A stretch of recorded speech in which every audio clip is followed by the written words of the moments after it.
लेकिन उत्तरी हरियाणा में भी नहीं पहुंचा और भाखड़ा निकलती है, नीचे सिंचती है, ऊपर कोई लिफ्ट इरिगेशन स्कीम या 2-3 वो भी सुचारू ढंग से काम नहीं कर रही।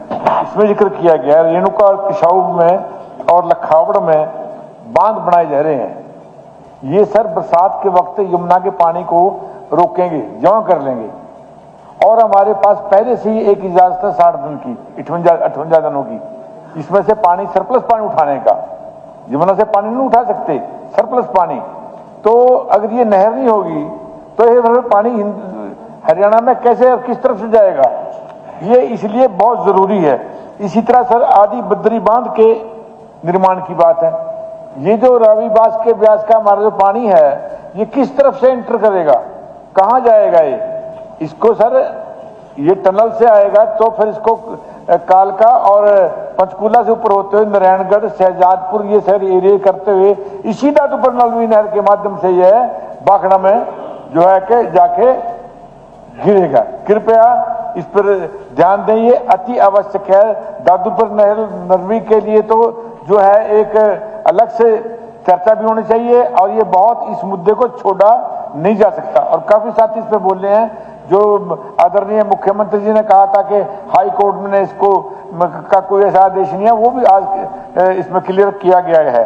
पशुपालन जनाब, दूध की कमी है और दूध सस्ता है लेकिन अवेलेबल है। कभी चले जाओ शाम को कि सुबह हमें 50 किलो दूध चाहिएगा और 10 किलो पनीर चाहिएगा, इतना खोजिएगा वो क्या मिल जाएगा जी, यानी नकली। इसका एक ही तरीका है कि पशुओं के मेले लगाए जाएं और वहां पर उनको कर्जा दिया जाए बहुत कम ब्याज पर 4% पर, और वहीं उनके 20% उनसे लेकर उनके पशु को जो है भेड़ बकरी भी जिसमें शामिल है कि उसको उसका बीमा करा दिया जाए और उसका रिकॉर्ड देख के उसको ऐसा ऐसा जो है बढ़ाया जाए, इससे बढ़ेगा। और जो हम हेल्प करते हैं गरीब लोगों की जो लैंडलेस है उसमें 8 परिवारों को 1 एकड़ का ठेका दे दो। अपने गांव में से किसी से ले लेंगे 1 एकड़, कनाल में अपनी बरसीम बीज लेंगे और साथ में खाने के दाने कर देंगे, इंडिपेंडेंट हो जाएंगे। और इसी तरह सर हमारे स्कूलों की स्थिति है बहुत बजट, हमें थोड़े पैसों में काम ज्यादा चलाना है। स्कूल के लिए जरूरी है टॉयलेट्स, चाहे छप्पड़ में पड़े, चाहे वो दरख्त के नीचे पड़े, चाहे टीन के नीचे पड़े या चौपाल में पड़े।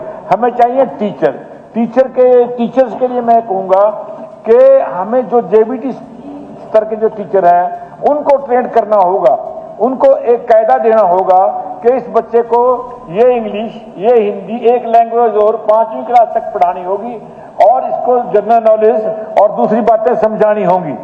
और उसके बाद जब 6th में हो जाएगा तो उसके दूसरे सब्जेक्ट्स में जुड़ते चले जाएंगे और साथ ही एक लैंग्वेज दुनिया की कोई ऑप्शनल उसके साथ जोड़ के उसको दुनिया भर में जाने के लिए उसकी तैयारी भी की जा सकती है। जब वो 12th 11th में जाए तो उसका सब्जेक्ट चुन लिया जाए। जो हमारे कोचिज जो चल रही हैं, कोचिंग सेंटर हैं जिनमें बुद्धिजीवी बच्चों को ट्रेन करते हैं IIT के लिए, MBBS के लिए, इंजीनियर्स के लिए, वहां वो सुविधा प्राप्त की जाए टेलीविजन के माध्यम से, वो पक्के तौर पर फिट हों।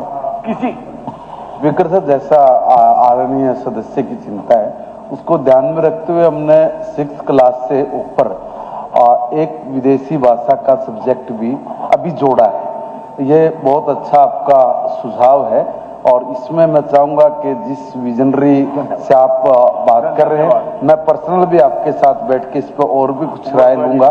आप अगर देंगे तो आपके सुझाव को मान के आगे बढ़ाएं। कायदे के पक्ष में हूँ, जो बच्चे को जो है जनरल नॉलेज में 5th क्लास तक जो है वो कर ले, बाकी 11वीं 12वीं में जाके वो अपना रास्ता खुद भी ढूंढ लेता है और हम उसको जो है उसकी हेल्प भी करेंगे। इसी तरह अस्पतालों में अगर डॉक्टर नहीं है तो हमें वेल ट्रेंड एक नर्स चाहिएगी।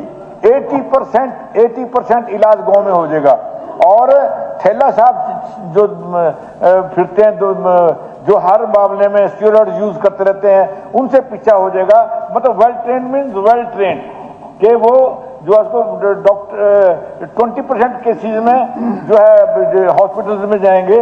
और मैं मुख्यमंत्री जी से ये उनकी दरख्वास्त में लेके आऊंगा कि अटल जो कैंसर इंस्टीट्यूट है अम्बाड़ा में, उसमें इसमें जिक्र किया गया है कि 20,000 लोग आते हैं वहाँ इसके लिए, पीजीआई से भी ज्यादा संख्या है, लेकिन उसके ऊपर 860 करोड़ रुपया उसका बिल देना है, उधारी देनी है उन्होंने, जो संस्था उसको चला रही है। और जनाब अयोध्या की तरफ अब बात यह है कि अगर क्षेत्र जो है उसकी जो वो अयोध्या से कम नहीं है, इसके लिए भी सेंट्रल गवर्नमेंट से कोई पैकेज माना जाए और उसके बीच में क्षेत्र से एकदम बाद यमुना के किनारे अपनी राजधानी बनाने की बात क्यों न की जाए, ताकि उसके लोग उसमें इन्वेस्ट करें और बहुत बड़ा रोजगार का दरवाजा खुलेगा। हमने ये अपना हाउस भी बनाना है जिसके लिए हम जगह तलाश कर रहे हैं। इन सब बातों को उसमें जो है समाधान है। जंगलों के लिए मैं सुझाव दूंगा कि जो जंगल है सफेदा और खैर, इसकी चोरी होती है, ये हमने नेचुरल जंगल लगाने हैं, इनको नीलाम कर दो एकदम, और इसी पैसे से जो है बड़ और आपका पीपल, नीम और जनाब दूसरे ये हरड़, बिरड़ा, टाक, जुमोआ, पुरानी जामन और इस तरह के पेड़ जो है लगा लेंगे। 3 साल के बाद उसमें पशुओं के चरने का भी वो एक तरीका हो सकता है। इसके साथ साथ ही जनाब जो है एक मैं ये कहूंगा मुख्यमंत्री जी से कि वो प्राथमिकताएं फिक्स करें कि कौन सा काम हमने पहले करना है।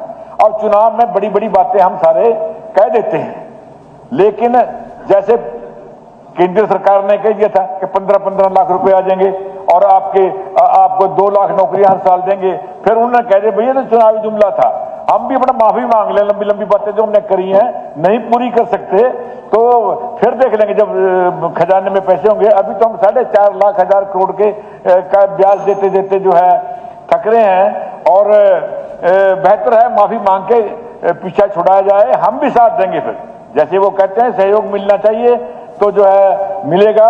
और जो ये पानी की समस्या है जनाब, इस पर जरूर ध्यान दिया जाए कि ये किस तरफ से जो रावी बास के हिस्सा में मिलेगा, बड़ी खुशी का दिन वो होगा, किस तरफ से वो पानी एंटर करेगा।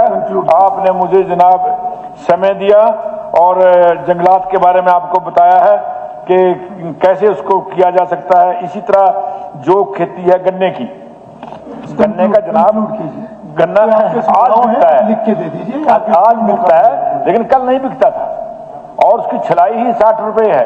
इसलिए किसानों ने छोड़ा है गन्ना कि आज मिल कहता गन्ना दो, और उस वक्त लेता था यूपीआ गन्ना ले लेता था। There are so many things.